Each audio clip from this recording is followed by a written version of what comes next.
Vamos lá. Pro Yang, cara, eu acho que é a nota mais delicada da partida, né? Eu vou num 4,5. 4,5, 4,5. Siga o relator, siga o relator. É que assim, se a gente analisar a partida do Young tirando a falha bizarra, ele fez uma partida ok. Foi ok. Né? No que foi exigido, no que dava para ele intervir, ele conseguiu ir bem, né? O Sport agrediu pouco, acho que foram 8 chutes no gol do Sport só no jogo inteiro. A cabeçada do Derek era impossível de pegar ali, foi queima-roupa, cabeçada de almanac, e ele ainda estava na bola. Mas é isso, cara, a gente também não pode ficar cego, né? Um erro que um goleiro profissional não pode cometer, e acho que ele vai aprender muito com o erro, então também 4,5. Vocês aí, ó, comentem aí qual é a nota de vocês, vai lá no Arquitricolor também, dá a nota de vocês, tá? Vou jogar aqui agora nos comentários. Seguimos aqui então, Fê. Mike. 7,5 pra ele. Acho que tá bom a nota do público, acho que eu gostei. Nota boa também, 7,5, você muito seguro. Além do gol, conseguiu ali bem nas tantos momentos ofensivos quanto nos defensivos. E vai mostrando que logo menos, para mim, rouba a vaga do Cedric, viu? Do jeito que ele tá jogando, com a personalidade que ele tem, acho que vai ser difícil o Cedric segurar tanto a titularidade. Alan Franco. Alan Franco, nota 6. Eu acho que não fez uma partida, nota 5, como o pessoal colocou aí. E me preocupa a parte quando ele sai mancando, mas é o que o Gabriel mandou no nosso grupo, né? Ele anda mancando, então me preocupa menos, mas eu dou nota 6 para Alan Franco. É isso, nota 6, não comprometeu. Acho que a zaga não teve culpa. Sabino, eu vou me antecipar a você. Gostei muito da partida do Sabino hoje, tá? Eu sou um crítico ao Sabino, mas gostei muito. Foi uma partida muito segura dele. Desarmou muito. Vou pegar aqui as ações com bola dele. Se eu não estou equivocado, ele foi um dos principais. 83 ações com bola. Teve desarmes aqui também. Gostei muito dele. Para mim, eu sigo a galera aqui. 7,5. Você? Eu tô numa nota 7, mais uma partida segura do Sabino. Cara, eu acho que a galera pesou um pouco a mão, inclusive eu, nas críticas ao Sabino, depois do pênalti perdido. E com razão, tá? Porque não existe o que ele fez. Mas eu sempre achei um zagueiro muito seguro. Quando ele não inventa, quando ele sabe das suas limitações, ele vai bem. Nota 7 pra ele. Seguimos então, nota 7. Patrick, lateral esquerdo. Cara, eu não gostei dessa nota 5, tá? Do público. Ele É, deixa muito a desejar, deixa muitas lacunas. Mas eu vou numa nota 6 pro Patrick. Dentro das suas limitações, foi uma partida ok. Pois é, perto do que a gente estava vendo dele, óbvio que ele deve bastante ainda pelo que ele era na base, né? A expectativa que se criava, um atleta que fez todas as categorias de base na seleção. Mas foi ok, foi ok. Eu acho que defensivamente ele peca um pouco, principalmente na leitura de retorno ali, no bloco médio e bloco baixo. Mas tem a evoluir, né, Fê? Tem a evoluir. A gente teve tanto cara aí que velho e a gente sabia das limitações. Então, nota 6 aí pro Patrick. Luan. Cara, gostei da partida do Luan, mas uma partida segura tá me surpreendendo, tá? Eu achava que o Luan não ia conseguir render, performar mais com a camisa do São Paulo e tá me surpreendendo. Apesar do que foi o que a gente falou, né? Que o São Paulo perde em não ter um meio rápido. Foi numa nota 6 pro Luan. Nota 6. Quando você coloca os dois volantes mais presos ali de contenção, que é ele e o Pablo Maia, né? É natural que o São Paulo perca a mobilidade, principalmente na transição da defesa para o ataque. Mas o Luan vem me surpreendendo. Eu acho que gradativamente ele vem evoluindo, pouco a pouco. Óbvio que não é o Luan que a gente conhece ainda, mas, cara, tá recuperando, tá recuperando. Então, nota 6 pro Luan. Pablo Maia. Vou numa nota 6,5. Eu gosto da partida do Pablo Maia. Me desesperou quando ele tomou um carrinho, principalmente por ser no tornozelo, ele já teve lesão e tudo mais. Mas uma partida segura do Pablo na medida do possível. Vou numa nota 6,5 para ele. Perfeito. Nota 6,5, então, para Pablo Maia. Siga o relator. Rodriguinho. Cara, o Rodriguinho talvez seja o cara que mais me surpreende desde a chegada do Crespo, junto com o Bobadilha e outros nomes. Vem sendo peça crucial. Mais uma boa partida dele. Para mim, tem que ser titular na terça-feira. Principalmente que o São Paulo precisa propor um pouco mais de jogo. Vou de uma nota 7,5 pro Rodriguinho. É um cara que, na ausência do Oscar, ele tinha sido atropelado pelo Alves. Acho que agora ele vai retomando, né? Agora com a venda do Alves, essa posição de reserva imediato do Oscar e tá indo muito bem. Cara, tô gostando muito. 7,5, né, Fê? Você falou. Isso. Tá. Tô gostando muito do Rodriguinho. Eu acredito que o São Paulo tenha que entrar com ele de titular já, né? Com o Bobadilla e Marcos Antônio. Ele é um jogo, como eu disse, é um jogador que joga mais apoiado. Tem uma característica um pouco diferente do Alves. Eu acho que o Alves ele é um pouco mais objetivo que o Rodriguinho algumas vezes, mas o Alves não entregava esse jogo apoiado do Rodriguinho. Então é um jogador que ele circula muito bem pelas alas do campo, por toda a parte ali do meio de campo, faz muito bem essa função. E defensivamente ele é muito importante. As pessoas não veem, mas o que ele fecha de linha, o que ele baixa, o que ele marca, cara, é um absurdo. O jogo inteiro, tá 90 minutos ele tá correndo. Então eu gosto muito do Rodriguinho, nota 7,5. Ferreirinha, Fê. Cara, Ferreirinha me deixou a desejar, né? Eu conversei com um amigo meu recentemente sobre o novo posicionamento do Ferreirinha, né? Que ele joga hoje como um atacante, como um segundo atacante ali junto com o Luciano. E durante toda a carreira do Ferreirinha, eu achava que ele era um extremo, um ponta. E ele, Sim. nessa função, tá jogando muito mais. Que ele apresenta na direita, apresenta no meio, sai da área, abre espaço, gera jogo. E aí, acho que hoje a gente teve uma diferença gritante do que a gente achava que era o Ferreirinha, que era esse extremo, um jogador talvez segundo tempo, pro atacante Ferreirinha. E hoje deixou muito a desejar. E eu acho que deixa muito a desejar, talvez se o Ferreirinha estivesse jogando todas as partidas de ponta esquerda, não deixasse tanto. Mas como ele estava jogando tão bem como atacante, foi pra ponta e deixou a desejar, acho que isso gera um desânimo, assim, na torcida. Fala, caralho, porra, ele tava tão bem na função. Eu vou numa nota 5,5 pro Ferreirinha. Acho que deixou a desejar, mas jogando na posição dele, e que pra mim é o titular na terça-feira, ele vai muito bem. Também iria com o Luciano e Ferreirinha de segundo atacante, cara. Ele tem muita mobilidade, 1-1 dele é muito bom, né, Fê? Então, quando ele tá no mano com os zagueiros, ele é muito perigoso. E ele de extremo ali jogado, eu não sei, cara, muitas vezes ele meio que desconecta do jogo, ele espera muito a bola chegar para ele conseguir ter as ações do jogo. E hoje no futebol não é mais esse extremo. O extremo ele precisa fazer várias funções.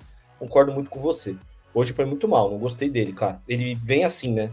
Mas quando ele joga de segundo atacante, ele joga muito bem mesmo. Aí vem Gonçalo Tapia, amigo. Esse aí é nota 1, pra não dar 0, viu? Cara, eu vou entrar aqui nas estatísticas dele do SofaScore só para ver aqui. Ele teve 87% de passes acertados, ações com bola. Tô tentando achar aqui. 38 ações com bola para um atacante, Fê. Não dá, cara. Não dá. Um atacante de lado ainda. Participou muito pouco. O que participou errou, na minha opinião. Vão falar que, mas a jogada do gol, né? Que na verdade ele cruza, o zagueiro rebate, a bola bate na trave e sobra pro Mike lá do meio da rua fazer o gol. Mais mérito do Mike da sorte da trave. Nota 1 para ele. Vai 1,5. 1,5 porque o Dineno chegaremos nele. Mas assim, cara, mais do mesmo, né? E assim, eu acho um atacante pesado, um atacante que não é objetivo, muitas vezes não sabe ler os espaços que a defesa entrega, enfim. Achei uma péssima contratação até aqui. A gente tem que analisar, né? Pode ser que ele melhore, mas até aqui, péssima contratação. Juan Dineno. Cara, eu acho que ele foi uma vírgula melhor do que o Tapia. Mas nada demais. Cara, foi desesperadora a partida do Dineno. Muito abaixo mesmo. Eu vou... Não dá pra botar 1,6, porque a nota do Tapia foi 1,5, então vou 1,5, junto com o Tapia. Vai todos no mesmo balaio. Tá bom. 1,5. Cara, o Dineno é o seguinte, eu sou um dos defensores do Dineno de centroavante, porque no sistema de 3 zagueiros é muito importante você ter um centroavante tipo Caleri, que segura a bola, que briga com os zagueiros, que dá... Seria muito importante no jogo contra o Atlético Nacional de Medellín, né? Era o que o Crespo queria com o André Silva, segurar a bola para sair de trás, mas o Caleri, exato, se o Caleri tivesse em condições mínimas, ele iria com uma perna e meia, mas não dá assim. O André, eu faço minha culpa pro André, porque ele nunca foi esse centroavante que joga de costas, né? Ele tá aprendendo a jogar. Muitas vezes ele não tem o cacuete de abrir a capa do Batman, como a Luísa fala, muitas vezes ele já vem caindo porque o zagueiro consegue se antecipar ali. Mas, cara, pelo menos ele tem dinâmica e movimentação. O Dineno, além de não ter conseguido fazer o que é o dever dele, que é segurar a bola hoje, ele não tem dinâmica nenhuma. Não conseguiu marcar, não conseguiu fazer gol, não conseguiu ser agressivo no momento que precisava. Assim, partida para se esquecer. Eu vi até a galera no comentário falando, pô, ele tá voltando de LCA e tudo mais. Só que, cara, sim, ele teve as oportunidades que ele teve até aqui, ele não soube aproveitar. Hoje ele jogou quase o jogo inteiro. Não dá para admitir, assim, a partida dele é acima muito, muito, muito, muito abaixo. Então, nota 1,5 aí também. Seguimos. Lucas Moura. Cara, boa partida do Lucas. Me preocupa a forma que ele se movimenta hoje em campo por conta da lesão. Não é nenhuma preocupação pela forma que ele atua, e sim uma forma de uma análise corporal de um cara completamente leigo, que pra mim não está normal a análise corporal de Lucas Moura. Mas partidaça, porra. Se não fosse ele, talvez a gente saísse sem um ponto da Ilha do Retiro, nota 8 pro Lucas. Nota 8 para Lucas Moura. Dispensa apresentações, né? Até quando ele não tá tão bem, você vê que ele tá achando o ritmo de jogo dele, ele é decisivo, cara. O Lucas não se esconde do jogo. Pra mim, tecnicamente, é o melhor jogador de São Paulo. Vai continuar sendo por muitos anos, porque ele é um absurdo. O problema e a torcida tem que entender que o problema dele vai muito de encontro ao estilo de jogo dele, né, Felipão? Porque ele é um jogador de arranque, e esse problema que ele teve na cápsula limita o arranque. Então ele tá pegando confiança em voltar a fazer esse arranque, aquele arranque que ele corta pro meio, vai, né, fazendo fila nos adversários. Fala, nação! A Foot Fanatics é uma loja completa de camisas e artigos do São Paulo, e agora é parceira oficial do canal Família Tricolor News. No site você encontra os últimos lançamentos, camisas históricas, agasalhos, bonés, garrafas e tudo que um verdadeiro São Paulino precisa para mostrar orgulho de ser tricolor. Não perca mais tempo em adquirir produtos de qualidade e ainda ajudar o seu time do coração. Clique agora no link abaixo ou aponte a câmera do seu celular para o QR Code ao lado e mostre o seu amor pelo maior clube do Brasil. E o São Paulo teve um jogo condicionado com um erro grosseiro do Yang, um passe muito ingênuo, muito mal dado, que abriu o placar para eles e condicionou completamente a partida a partir desse passe. Mas o São Paulo ainda assim continuou jogando. O Dineno perdeu um gol na cara do gol com 1 minuto e meio de jogo, que não pode perder, ainda mais um cara que não tá tendo minutagem nenhuma, nenhum espaço, a bola cai livre no pé dele, ele com espaço para pensar no que fazer, como inclinar o corpo, ele manda a bola a 5 metros do gol, não dá. Então o São Paulo foi muito prejudicado por esse erro individual do Dineno e posteriormente o erro individual do Yang. No segundo tempo toma um 2-0 numa falha do Alan Franco e do Sabino, numa boa cabeçada ali, num bom cruzamento do Matheus Alexandre. E aí, cara, eu sei que eu sou acusado de ser exagerado, hiperbólico e tudo mais e tal, mas uma coisa que eu acho que você é ver quem é um jogador diferente, bom de bola, um cara que trata bem a bola, que sabe o que fazer, que tem recurso.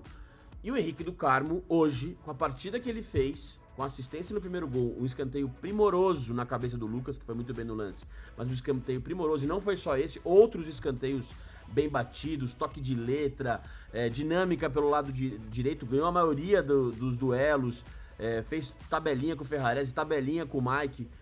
O Henrique do Carmo hoje se credenciou para ser uma opção de ataque muito considerável.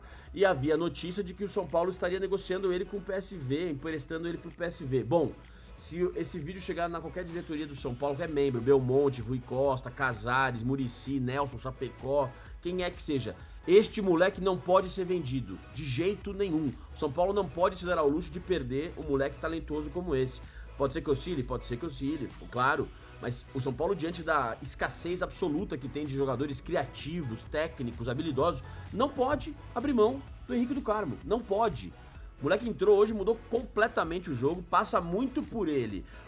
O empate que o São Paulo teve, esse ponto fora de casa, que é sempre valioso. Jogar na Ilha do Retiro, embora o Sport esteja mal, não é simples. E o São Paulo, com o time mexido, conseguiu um empate, quase virou 3-2. Os caras tiraram a bola em cima da linha no chute do Tapia, muito porque esse moleque entrou e fez o que quase nenhum outro jogador do São Paulo hoje é capaz de fazer: ganhar duelos de 1 contra 1, clarear a jogada, ir pra cima. Ele acertou muito mais jogadas do que o Ferreirinha, que tem uma gente que adora o Ferreirinha, o caramba, tem a sua importância, mas o Henrique hoje jogou bola para ser considerado uma opção, sim, inclusive pro jogo de terça, gente. São Paulo abrindo mão do Lucas Ferreira, do Alves e tal, perdeu um pouco de juventude ali na frente.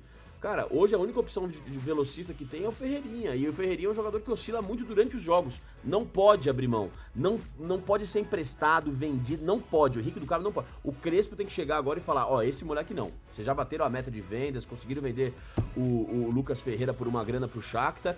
Fica. Henrique do Carmo fica. Ele é uma grande notícia pro São Paulo hoje, de verdade. O moleque é diferente, bom de bola, cara. Canhoto bom de bola, inteligente, deu cruzamentos bons, buscou tabelinha, clareou jogadas. Assim, não tem condição do São Paulo abrir mão de um jogador como esse, não tem. Então, assim, se vender, vão ouvir corneta aqui. Vão ouvir corneta pra cacete se desfizerem desse moleque. São Paulo melhorou muito com as mexidas do Crespo. O Bobadilla entrou bem. O Luan e o Pablo Maia no meio de campo fizeram um bom jogo. O Luan claramente sem ritmo de jogo, faz muito tempo que não joga 90 minutos, mas acertou bons passes ali. Claro que tá sem a mobilidade que já teve, mas acho que também passa pelo ritmo de jogo, mas não comprometeu nem um pouco, pelo contrário. Alan Franco fez um jogo bom, Sabino fez um jogo bom também, melhor até do que o Alan, mas os dois falharam no segundo gol do Sport. O Mike errou bastante no final, tava esgotado, mas foi premiado com um gol.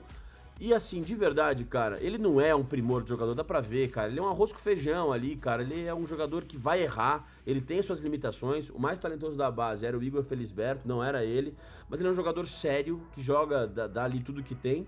E foi premiado com um gol de, cara, um cara que, porra... Não sei se o Cedric acertava aquele chute, honestamente, aquela paulada pegando na veia. Não sei se ele acertava, cara, o Cedric. Teve chances assim e mandou a bola na casa do chapéu. Então eu prefiro, se é pra ter um jogador razoável, regular, um arroz com feijão, eu prefiro que seja um moleque da base, que como a transmissão disse, o Odinei tá no São Paulo desde os 10 anos, é identificado com o clube, foi comemorar com a torcida, colocou a mão no escudo. Se é pra ter um cara mais ou menos, opta pelo cara da base, que ganha uma grana muito menor do que o Cedric. Então, assim, é claro que o Mike não é a resposta de todos os problemas. O São Paulo tem que trazer esse Mailton da Chapecoense, que é muito bom de bola, muito bom de bola. Vi os vídeos dele, vi vários vídeos dele. Claro que vídeo é meio assim, mas dá pra ver que o cara é bom de bola, meu. Você vê quando o cara é bom de bola. É simples de ver, cara, quando o cara é bom mesmo. E esse Mailton é bom. Então o São Paulo tem que ir atrás dele mesmo. Da mesma forma que dá pra ver que o Henrique do Carmo é muito bom também. O Tapia jogou mal, o Diné não jogou mal, embora o Tapia tenha participado do segundo gol e quase fez o terceiro, jogou mal. O Tapia, cara, é limitado, tá na cara que ele é meio perna de pau voluntarioso, né? Esse é o karma do São Paulo com seus camisas 9. O André é assim, o Tapia é assim, o Dineno também e o Caleri também. Então, assim, é isso, cada um nas suas gradações. O Lucas, importante ter feito gol, é um cara que, pô, mesmo jogando 20% do que pode, por causa da insegurança física, faz um gol de cabeça pela impulsão ali, parecido com o gol que ele fez contra o Corinthians no Paulistão. O Patrick achei que foi mal na lateral esquerda, né? Um jogador que, puta, meu, assim, é a eterna esperança de que vai encaixar um bom jogo, assim. Eu achei que foi mal, cruzou mal, não conseguiu ser perigoso pelo lado esquerdo, na marcação também sofreu. Acho um jogador bem limitado mesmo, mas é isso, cara. Pra estratégia do que foi o jogo, você vê a comemoração dos caras no banco com o gol do Mike, sabe? Poderia ter sido 3-2 tranquilamente. O São Paulo, no segundo tempo, teve chance pra fazer mais gols, cara. Teve chance em chute do Henrique do Carmo, chute do André, que o goleiro fez uma puta defesa. Então, tem uma coisa que esse time tem. É legal torcer por esse São Paulo. É absolutamente aflitivo pela falta de fluidez no jogo, né? A bola sempre mascada, sempre na fogueira, sempre errado, sempre aquela coisa de tipo, nunca é limpa a jogada, né? Mas ele é um time com muito caráter, é um time que não desiste, bicho, não faz o máximo que dá pra ser competitivo. Então, pra esse São Paulo é legal de torcer, Quando saiu 2-0, meu pai falou, puta filho, você vai desligar a TV? Eu falei, eu não, pai, nunca.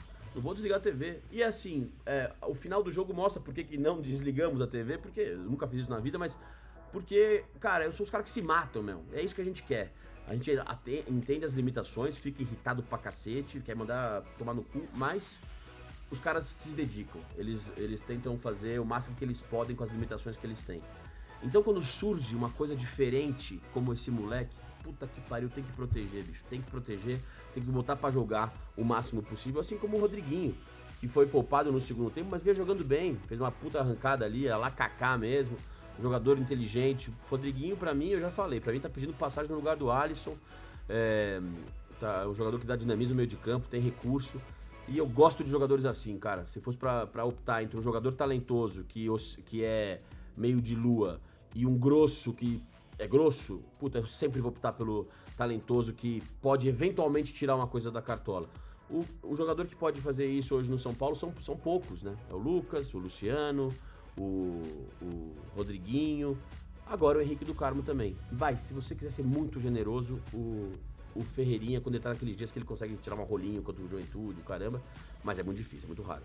Então, cara, é isso, cara. Diretoria do São Paulo, não venda o Henrique do Carmo, bicho. Ele é a grande notícia dessa noite. A grande notícia dessa noite, desse ótimo resultado do São Paulo, esse empate com sabor de vitória. O Sport é uma lanterna absoluta. É claro que em condições normais o Paulo venceria. Mas pegamos o Sport na véspera de um jogo decisivo, nosso, e o Sport num viés de alta no campeonato. Então, diante de todas as circunstâncias, foi um empate legal, gol de moleque da base, assistência de moleque da base. É isso, galera. Acho que tem que olhar sempre o contexto das coisas para avaliar, e eu vejo um jogo muito mais positivo do que negativo do São Paulo, com essa grande notícia que é esse ponta-direita habilidoso, diferente, que é o Henrique do Carmo. Tá bom? Ele fica. Tanto jogador ruim para vender, cara, tanto jogador ruim, limitado para se desfazer, emprestar, mandar, né, que ele tem que ficar. E claro, eu acho que tem que buscar um goleiro reserva.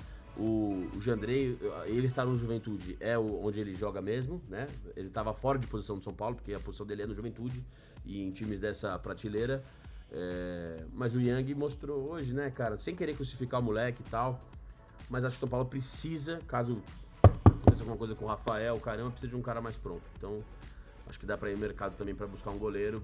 Infelizmente, o Yang, em 5 minutos, colocou quase tudo a perder. É isso, Pausa turma. de 5 segundos para pedir a sua ajuda ao nosso canal com o seu like e se inscrever se ainda não for um inscrito. O Crespo, talvez já sabendo que o São Paulo ia negociar jogadores que têm mais valor de mercado, né? E ponta, a gente chegou à conclusão que tem mais valor de mercado. Ele já sabia que não ia poder contar com o Ferreirão, com o do Carmo, mais gente, né? Talvez possa ir embora. Então aí ele já pensou um outro sistema. E o sistema funcionou. Então, assim, não são jogadores que estão, entre aspas, fazendo falta nesse momento. E a realidade é essa, né? Não tem muito para onde fugir, né, Magnão? Nós estamos falando da venda do Ferreirão pro portentoso Shakhtar Donetsk. É a venda que vai salvar o São Paulo Futebol Clube, né? Da derrocada financeira aí que nós estamos passando, né? São jogadores que a gente nunca vê jogar, a gente só vê foto. Tem jogador que a gente só vê foto. E agora já começa a duvidar se essas fotos são verdade ou se são apenas inteligência artificial, né? E aí eu fico pensando também nos dirigentes de inteligência artificial que o São Paulo tem. Só aparece em momentos muito específicos. Então, o São Paulo tem essa capacidade de criar novas tendências, né? E o fato, meus amigos, é que assim, e aí Maurício Barros, que é um cara que acompanha o São Paulo há mais tempo, pode me corrigir. Eu acho assim, Maurício Barros, a gente mandou o Ferreirão embora, certo? Ferreirão ganhava ali os seus 120 mil reais, talvez, pouco mais, pouco menos, 80 ali. Tudo bem. Vamos trazer o Tolói pro lugar dele, que vem ganhando quentinho, Alexander. Vem ganhando lá em cima ali. Uma milha. Pouquinho menos. Não. Pouquinho menos. Contando luva, tudo ali, dá quase ali. Dá 8 de 10. E dá 800 pau. Cara, como que essa conta fecha, Maurício Barros? Não faz sentido. Mas a gente precisa repor o elenco. Óbvio que precisa repor o elenco. Mas essa conta não dá. Você manda um cara que ganha 100, ganha 80, para trazer o que ganha 800, como é que você diminui a porcaria da dívida? Não diminui. Mas estamos trazendo os caras de graça. Mas, pô, não é possível. Maurício Barros levantou uma tese que o Igão realmente deve ter algum problema, assim, de relacionamento horroroso, porque sequer é cogitado. Os meninos que jogaram a Copa São Paulo, que inclusive estávamos lá na final, não devem emprestar mesmo, porque não é possível. A gente não tem um moleque para colocar ali na zaga para a gente poder compor ali o elenco e segurar os caras para jogar as competições principais. O Pedro tá dizendo aqui, o Igão é banco no Sub-20. É um exemplo só, viu, Igão? Podia ser o Loss, podia ser qualquer moleque que joga no Sub-20. Não é possível que um desses moleques não seja capaz de jogar. Essa lógica financeira era um pouquinho mais complexa. A gente não pode esquecer que o São Paulo gastava também com o Juan, né? E o Juan foi embora. O São Paulo precisava contratar um zagueiro. O Igor Rabelo, se viesse, não ganharia menos do que o Tolói. Acho que ganharia mais, porque tem 30 anos de idade, né? Mais novo. Então, o São Paulo não pode enfraquecer totalmente o seu elenco. O Lucas Ferreira vai numa posição... primeiro, ele quer ir, o empresário quer ir, né? Vem a proposta, o São Paulo vai e recebe esse dinheiro, esse montante, vem. No caso do Tolói, esse investimento vai ser diluído ao longo do tempo. É uma lógica de fluxo de caixa também. E o São Paulo precisa vender. Que ele foi barato? Foi, evidentemente. O São Paulo está vendendo mais barato todos os seus jogadores do que outros clubes. Por quê? Porque todo mundo sabe no mercado, e o São Paulo anuncia isso, e isso está claro, que o São Paulo não tem dinheiro, está enforcado e precisa vender. O Belmonte, na última entrevista, falou: São Paulo precisa vender. Isso enfraquece na mesa de negociação. Não tem como. O São Paulo só vai conseguir vender melhor se melhorar financeiramente, se puder chegar e dizer: não, eu vou ficar mais 6 meses com ele, porque eu acredito que esse cara vai explodir. Agora, como esses meninos da base, eles também são um ponto de interrogação. A gente não sabe, né, se de fato o Lucas Ferreira, ele pintou muito bem com o Crespo, ele voltou umas casas para trás, certo? Eu acredito muito nele, que bom que o São Paulo segurou uma mais-valia. Mas aí fica essa lógica da administração, tudo por quê? Porque os dirigentes foram irresponsáveis nas últimas gestões e meteram São Paulo nesse buraco. O São Paulo confirmou no início da noite de ontem, logo após a partida contra o Sport, a venda de mais um jogador importante do elenco. O anúncio foi feito através das redes sociais do time. Mais uma cria de Cotia deixa a equipe e o clube volta a arrecadar um valor milionário que certamente será muito bem utilizado, devido às grandes crises financeiras que o clube vem enfrentando. Através das redes sociais, o clube divulgou: natural de Campos dos Goytacazes, no Rio de Janeiro, o atleta chegou a Cotia em 2021 e conquistou 5 títulos na base, com destaque para a Copa do Brasil Sub-20 em 2024 e para a Copa São Paulo de Futebol Júnior em 2025. Na equipe principal foram 23 jogos com 1 gol e 1 assistência. O SPFC acertou a transferência em definitivo do atacante Lucas Ferreira, de 19 anos, para o Shakhtar Donetsk da Ucrânia. O clube não revelou os valores da transferência, mas buscamos informações e temos os números exatos. A venda foi realizada por 10 milhões de euros fixados, 63,1 milhões de reais, mais 2 milhões de euros variáveis se o clube ucraniano se classificar para a próxima Champions League. São Paulo tem 80% do jogador e ficará com 8 milhões de euros, 50 milhões de reais. E aí, torcedor, agora falando sobre o jogo contra o Sport. Você aprovou a atuação do time misto, que contou em sua grande maioria com os jovens garotos de Cotia recém-promovidos ao profissional? Comente aqui embaixo a sua opinião. E para você que ficou até aqui, não se esqueça de clicar no link abaixo da descrição e no primeiro comentário afixado e adquira o e-book A História do São Paulo, das origens aos dias atuais, e conheça tudo sobre o tricolor paulista. Os maiores craques, a história por trás dos bastidores das maiores conquistas. Curiosidades jamais reveladas pela imprensa que vão mudar a maneira como você ama e torce pelo tricolor. Não perca essa oportunidade exclusiva do nosso canal. E faça parte você também da história do maior clube do futebol brasileiro.